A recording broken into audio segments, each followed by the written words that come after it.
आज रेशमा को प्रेग्नेंट हुए 9 महीने 10 दिन हो चुके थे, लेकिन अभी तक कोई बच्चा नहीं हुआ था, जिस कारण उसकी सास संतोषी देवी उसकी रेशमा की मदद कर रही थी बच्चा पैदा करने के लिए। अरे बहू, बहू जोर दे बहू, जोर लगा बहू, तब तो बच्चा होगा। 9 महीने 10 दिन हो गए, और कितना दिन इंतजार करवाओगी? अरे माँ जी, कोई फीलिंग ही नहीं आ रही है, तो मैं कैसे जोर दूं? अरे बहू, फीलिंग तो लाना पड़ेगा ना, कोशिश कर, देख हो जाएगा।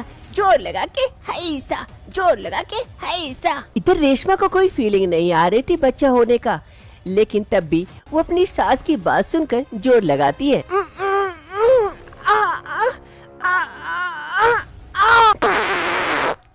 रेशमा एक जोरदार पाद मार देती है। अरे बहू, ची ची ची ची, मैंने क्या कहा क्या निकालने के लिए, और तूने क्या निकाल दी?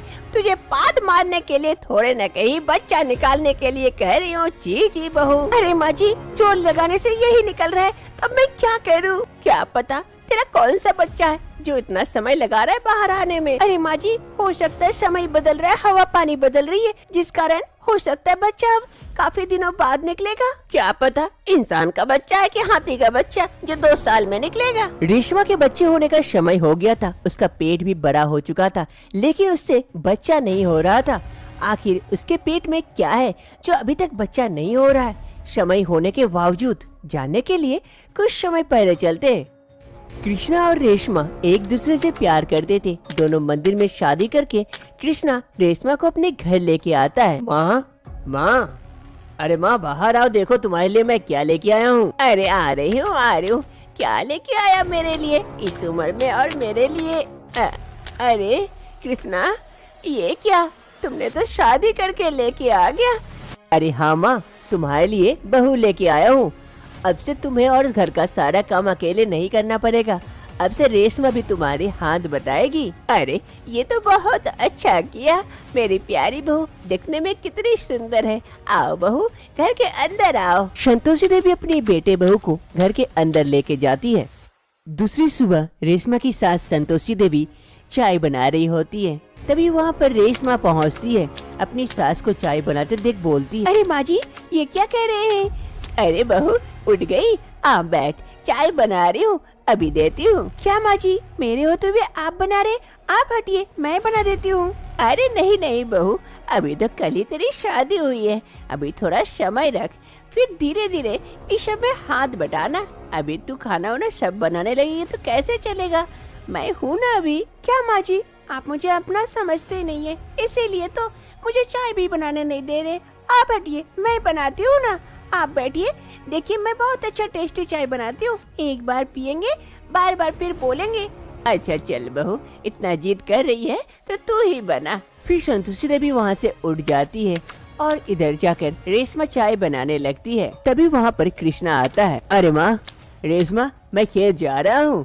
अरे कृष्णा, चाय बन ही गया, पी के जाइए। अरे नहीं, मुझे देर हो जाएगी, फिर सेठ जी मुझ पर चिल्लाएंगे। तुम लोग दोनों चाय पियो, शाम को मैं पीऊंगा तुम लोगों के साथ बैठकर चाय। ये कहते हुए कृष्णा वहाँ से चला जाता है खेत की ओर, और इधर रेशमा जल्दी से चाय बनाकर अपनी सास को देती है। ये लीजिए माँ जी चाय। फिर संतोषी देवी चाय टेस्ट करके देखती है, उसे बहुत पसंद आता है। अरे वाह बहू, तू तो बहुत अच्छा चाय बनाती है, अब तो तेरे हाथ की ही चाय पीऊंगी हर सुबह। ठीक है माँ जी, कोई बात नहीं है, हर सुबह मैं आपके लिए चाय बना के दूंगी।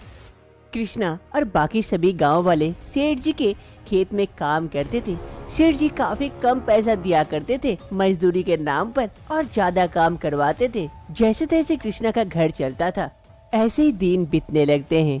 एक रोज कृष्णा और रेशमा दोनों संतोषी देवी के पास आते हैं। अरे माँ, तुमसे कुछ बात करनी थी। अरे हाँ बेटा, बोलना क्या बात है? अरे माँ, मैं वो कह रहा था कि सेठ जी के पास काम करके जितना मजदूरी मिलती है उससे हमारा घर ठीक से नहीं चल पाता है, तो हम दोनों ने मिलकर एक निर्णय किया हूँ कि मैं जाकर शहर में काम करूँगा। वहाँ काफी अच्छी मजदूरी मिलती है, उस पैसे से हमारा घर भी काफी अच्छा चलने लगेगा। लेकिन बेटा, अचानक से शहर जाने का फैसला? और बहू? अरे माँ, रेशमा अभी यहीं रहेगी तुम्हारे पास, तुम्हारा ख्याल रखने के लिए। मैं अकेले जा रहा हूँ, मैं सोच रहा था कि कल ही निकल जाऊँ। अब बेटा, तुम लोग दोनों ने मिलकर जो फैसला कर ही लिए हो, अब मैं क्या कह सकती हूँ? जैसा अच्छा लगे।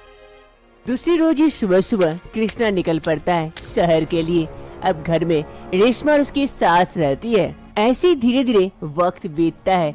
एक रोज रेशमा चाय लेकर अपने सास के पास पहुंचती है। माँ जी, ये लीजिए चाय। संतोषी देवी रेशमा को ध्यान से देखती है।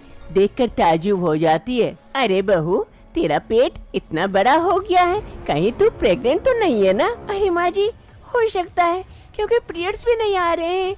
अरे ये तो खुशी की खबर है। अब तो तेरा ध्यान रखना चाहिए। और तू इतना काम कर रही है, अब से तुझे इतना काम करने की कोई आवश्यकता नहीं है। मैं हूँ ना, मैं करूँगी। अब तू अपना ध्यान रखना और अपने साथ साथ अपने बच्चे का भी। वर्तमान समय अब रेशमा उसके पेट के बड़े होने की वजह से काम नहीं कर पाती है।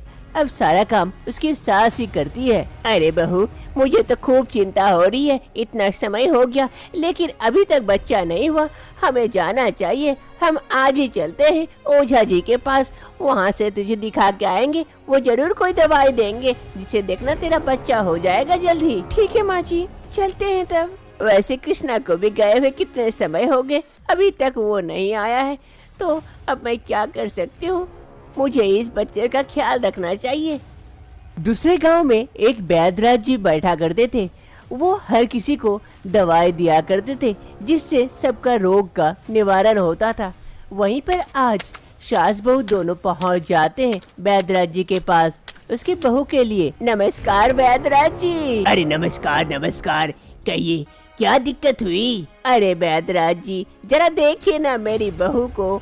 इसे 10 महीने हो गए लेकिन अभी तक बच्चा नहीं हो रहा है। पेट इतना बड़ा हो गया है, समझ नहीं आ रहा है। अरे चिंता ना करे, ऐसा कभी कभी होता है। बच्चे होने में थोड़ी सी देर होती है। मैं एक दवाई दे देता हूँ। ये दवाई हर रात खाएगी सोने से पहले। देखना सब कुछ ठीक हो जाएगा, जल्द ही बच्चा हो जाएगा। ये कहते हुए वैद्यराज जी अपने थैले से एक दवाई निकालते हैं और रेशमा को दे देते हैं। रेशमा और उसकी सास वो दवाई लेने के बाद वापस आ जाती हैं। अब रेशमा हर रात सोने से पहले वैद्यराज जी द्वारा दिया गया दवाई को खा लेती है और सो जाती है। ऐसे ही दिन बीतने लगते हैं। 1 साल ऐसे ही बीत जाते हैं। एक रोज कृष्णा घर आता है। माँ माँ, बेटे कृष्णा की आवाज सुन माँ दौड़े दौड़े घर से बाहर आती है। कृष्णा को देखकर काफी खुश होती है। अरे बेटा, आ गया तू? हाँ माँ, रेशमा कहाँ है? अभी रेशमा दरवाजे के पास खड़ी होती है। जैसे ही कृष्णा की नजर रेशमा पर पड़ती है, वो देखकर खुश हो जाता है। अरे रेशमा, कैसी हो? और ये क्या, तुम प्रेग्नेंट हो? बताई क्यों नहीं? अरे बेटा, इसमें खुश होने की कोई बात नहीं है। देखना, बच्चा ही नहीं हो रहा है कब से, और इसका पेट बढ़ते जा रहा है। जब से तू गया है तब से ये प्रेग्नेंट है। क्या? ये क्या कह रही हो माँ? मेरे तो गए हुए 2 साल हो गए, तो क्या 2 साल में अभी तक बच्चा नहीं हुआ? ये कैसे हो सकता है? अरे बेटा, सच कह रही हूँ। देखना, वैद्यराज जी का दवाई भी खिला रही हूँ, तब भी कोई काम नहीं हो रहा है। क्या माँ, ये वैद्यराज जी के चक्कर में मत पड़ा करो। आज ही मैं रेशमा को शहर लेकर जाऊंगा, वहीं पर डॉक्टर दिखा के लेके आऊंगा। फिर कृष्णा रेशमा को लेकर शहर के एक क्लिनिक में पहुंच जाता है। अरे आइए आइए, बताइए क्या परेशानी है? अरे डॉक्टर साहिबा, जरा मेरी बीबी को चेक तो कीजिए। 2 साल से प्रेग्नेंट है लेकिन अभी तक बच्चा नहीं हुआ है। क्या? ये क्या कह रहे हैं? 2 साल से प्रेग्नेंट? ऐसा तो हो ही नहीं सकता है। आइए आइए, आप यहाँ बेड पर लेट जाइए, मैं अभी चेक करती हूँ। फिर रेशमा जाकर बेड पर लेट जाती है। डॉक्टर साहिबा रेशमा को चेक करने लगती है और इधर कृष्णा बैठकर इंतजार करता है। कुछ समय बाद डॉक्टर साहिबा चेक करने के बाद बाहर आती है। अरे डॉक्टर साहिबा, क्या हुआ? बच्चा कैसा है? अरे आप लोगों की ये गलत धारणा थी। उसके पेट में कोई बच्चा नहीं था, उसे तो इन्फेक्शन हो चुका था बहुत ही ज्यादा, इसीलिए तो उसका पेट धीरे धीरे बढ़ता जा रहा था, और कुछ दिन लेट से आते तो पेशेंट की जान भी जा सकती थी। अरे डॉक्टर साहिबा, अब रेशमा ठीक है ना? और कोई दिक्कत तो नहीं है ना? मैं अच्छे से चेक कर ली हूँ, कुछ दवाइयाँ दे देती हूँ, रेगुलर उसे खिलाते रहिएगा, वो ठीक हो जाएगी कुछ महीनों में। फिर वापस से वो प्रेग्नेंट भी हो सकती है, उसे कोई दिक्कत नहीं होगी। लेकिन इस बार प्रेग्नेंट के 6 महीने बाद आकर एक बार चेक करवा लीजिएगा जरूर। डॉक्टर साहिबा की सलाह सुनने के बाद कृष्णा और रेशमा दोनों वहाँ से चले आते हैं। अब धीरे धीरे वक्त बीतता है। हर रोज रेशमा वो दवाई लेती है डॉक्टर साहिबा जो दी थी, और धीरे धीरे रेशमा का पेट भी कम हो जाता है और वापस से वो नॉर्मल हो जाती है। ऐसे ही वक्त बीतते हैं। एक रोज कृष्णा घर पर ही बैठा था, तभी रेशमा चाय लेकर आती है कृष्णा के लिए। कृष्णा, चाय के साथ एक खुशखबरी भी है। खुशखबरी? क्या? बताओ बताओ जल्दी। अब की बार मैं सच में प्रेग्नेंट हूँ। मुझे वैसी फीलिंग भी आ रही है। क्या? सच में? इसका मतलब मैं बाप बनने वाला हूँ। अब तो जब तक मैं बाप नहीं बन जाता यहाँ से जाऊंगा नहीं, यही रहूंगा। अब की बार कृष्णा कोई गलती नहीं करना चाहता था, इसलिए रेगुलरली रेशमा को शहर लाकर उसका चेकअप करवाता था। और एक रोज रेशमा को एक प्यारा सा बच्चा होता है। इस बच्चे के आने से परिवार में सभी कोई काफी खुश होते हैं और आगे की जिंदगी अब खुशी खुशी बिताने लगते हैं। शाम का वक्त हो रहा था। शोमा बिस्तर पर सोई हुई थी कि अचानक से उसके पेट में काफी दर्द होने लगता है। ये पेट में इतना ज्यादा दर्द होने लगा। राजीव, कहाँ, जल्दी आइए। सोमा को काफी तकलीफ हो रही थी, उसके पेट में काफी ज्यादा दर्द होने लगा था। राजीव सोमा की आवाज सुन जल्दी से दौड़कर सोमा के पास पहुंचता है। अरे सोमा, क्या हो गया तुम्हें? क्या हो गया सोमा? राजीव, मेरे पेट में काफी दर्द हो रहा है, लगता है लेबर पेन उठा है। किसी को बुला के लेके आओ जल्दी से। अरे इस वक्त मैं किसे बुलाऊं? अरे राजीव, जल्दी जाओ, पड़ोसी चाची को बुला के लेके आओ। सोमा को काफी तकलीफ हो रही थी। राजीव जल्दी से जाता है उसके पड़ोस में रहने वाली एक चाची को बुलाने के लिए। सोमा इधर दर्द से छटपट कर रही थी, तभी राजीव चाची को बुलाकर लेके आता है। अरे चाची देखिए ना सोमा को। चाची सोमा को देखकर समझ जाती है। वो कहती है, अरे राजीव, तुम बाहर जाओ, मैं देखती हूँ। फिर राजीव कमरे से बाहर चला जाता है। वो चाची सोमा को चेक करती है। अरे सोमा बेटा, तुम्हें तो बच्चा होने वाला है। एक काम करो बेटा, जोर लगाओ, देखो अभी हुन्ना हो जाएगा। जोर लगाओ बेटा। चाची, नहीं पा रही हूँ, नहीं हो रहा है, काफी तकलीफ हो रही है। अरे बेटा, थोड़ा सा जोर लगाओ, अभी हो जाएगा। थोड़ा सा तो जोर लगाना पड़ेगा, थोड़ी सी तो तकलीफ होगी ना बेटा, जोर लगाओ बेटा। फिर सोमा तकलीफ सहकर थोड़ा सा जोर लगाती है और चाची के हाथ में एक बच्चा आता है। चाची उस बच्चे को देखकर, आगे नहीं आगे, ये तो भालू का बच्चा है। अरे इंसान के पेट से भालू का बच्चा निकला, ये कैसे संभव है? ये कैसे हो सकता है? अरे राजीव जल्दी आओ यहाँ पर, जल्दी आ। राजीव चाची की आवाज सुन जल्दी से वहाँ पहुँचता है। अरे हाँ चाची, क्या हुआ? हो गया? लड़का है या लड़की? अरे राजीव, न लड़का है न लड़की, ये तो भालू का बच्चा है। क्या? भालू का बच्चा? तुम लोग संभालो अपने बच्चे को, मैं जा रही हूँ। वो चाची डर से वहाँ से भाग जाती है। आखिर सोमा के पेट से भालू का बच्चा कैसे हो सकता है? इंसान के पेट से भालू का जन्म जानने के लिए चलते हैं कुछ महीने पहले की बात है। इससे पहले भाग में आपने देखा कि किस तरह से राजीव सुहागरात की रात एक भालू में बदल जाता है। अब आगे। अरे राजीव, तुम्हें उस साधु बाबा ने श्राप दी, तुम्हें उससे माफी मांगना चाहिए था। अगर तुम माफी मांग लेते तो शायद कल रात ये घटना नहीं घटती। हम आज ही चलेंगे उस साधु बाबा के पास। हाँ सोमा, तुम सही कह रही हो। अब तो मुझे भी डर लगने लगा है। राजीव और सोमा दोनों उस साधु बाबा के पास जाने का सोचते हैं। राजीव और सोमा दोनों निकल पड़ते हैं उस साधु बाबा के पास। राजीव और सोमा दोनों उसी जगह आ पहुँचते हैं जहाँ पर राजीव की मुलाकात उस साधु बाबा से हुई थी। अरे सोमा, यहीं पर मिले थे वो साधु बाबा। लेकिन राजीव, यहाँ तो कोई नहीं है, कहाँ ढूंढे उन्हें? दोनों इधर उधर देखते हैं लेकिन कोई कहीं नजर नहीं आते हैं। अरे राजीव, चलो उधर चलते हैं, थोड़ा सा देख के आते हैं। फिर राजीव और सोमा दोनों पैदल चलते हैं उस साधु बाबा को ढूंढने के लिए। राजीव और सोमा उस साधु बाबा को ढूंढते ढूंढते आगे बढ़ते हैं।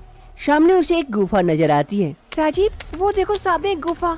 अरे हाँ, लेकिन इसके अंदर जंगली जानवर भी तो हो सकते हैं। हाँ, हो सकते हैं, लेकिन हमें देखना तो चाहिए।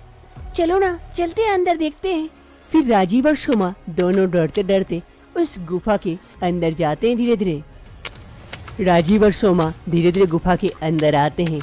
वो लोग गुफा के अंदर आकर देखते हैं कि एक साधु ध्यान मग्न है। अरे सोमा, ये वही साधु है जिसने मुझे श्राप दिए थे। फिर सोमा और राजीव दोनों आकर उस साधु बाबा के पैरों में गिर पड़ते हैं। बाबा हमारी मदद करे, हमसे भूल हो गई, हमें माफ कर दे बाबा। अरे कौन हो बेटे तुम लोग? क्या चाहिए तुम्हें? कैसी मदद और क्या भूल किए हो? बाबा, अनजाने में उस दिन मैंने एक भालू के बच्चे को गोली मार दी थी, जिस कारण आपने मुझे श्राप दिया था और आपका वो श्राप फलदायी हो गया है, जिस वजह से मैं परेशान हूँ। हमें उस श्राप से मुक्ति दिलाइए बाबा। अरे बेटी, हम उस श्राप से कैसे मुक्ति दिलाए? श्राप जो मुंह से वाणी निकल जाती है वापस नहीं आती है। बाबा इसका कोई तो उपाय होगा जिससे कि श्राप का असर कम हो जाए धीरे धीरे। हाँ, ये हो सकता है।